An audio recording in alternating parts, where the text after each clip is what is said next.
Got an SKV file for activating or renewing your Kaspersky security software? This is a license key file that needs to be applied correctly. I'm Evan Brooks, Certified Support Engineer, and I'll walk you through installing and managing these Kaspersky license key files.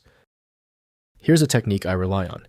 For truly stubborn SKV files, you need a software that can work outside the box, a true piece of file magic.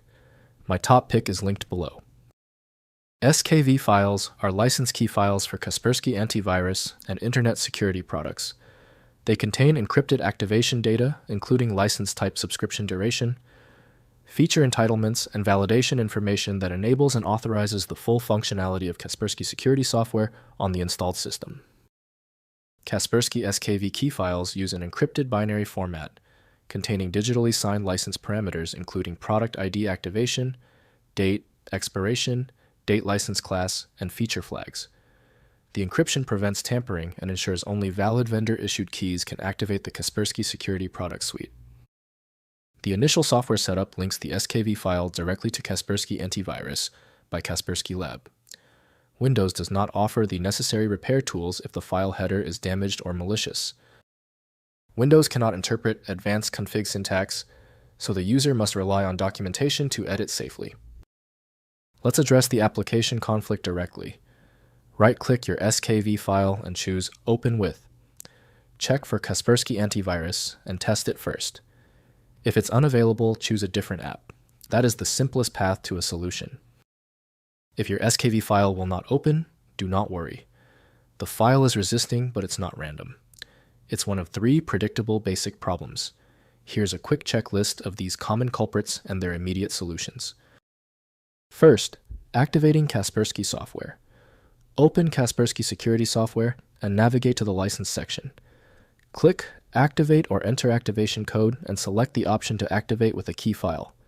Browse to the SKV file and select it. Kaspersky validates the key file and activates the product with the entitlements defined in the license. Next, checking license status. After applying the SKV key file, verify activation by opening Kaspersky and checking the license information panel. Confirm the license type, expiration date, and activated features match your purchase. If activation fails, ensure the SKV file matches your installed Kaspersky product version and edition. Finally, renewing your license. When your Kaspersky license approaches expiration, obtain a new SKV key file from your vendor or Kaspersky's website. Apply the renewal key through the same license activation interface. Kaspersky extends the subscription period and maintains continuous protection without requiring product reinstallation or configuration changes. If compatibility checks failed, it is likely because the file extension name is shared by different developers for unrelated formats, causing your PC to use the wrong reading language. A helpful next step is to try a utility that attempts to bypass standard file associations by using raw-level data inspection to better identify the file's likely origin. When you still fail to open the file, you've hit a genuine format barrier. Your solution is a dedicated tool like File Magic, which uses advanced inspection techniques to access files that stump common applications. Download it at filemagic.com. We appreciate your support. Please take a second to hit the like button and join the subscribers.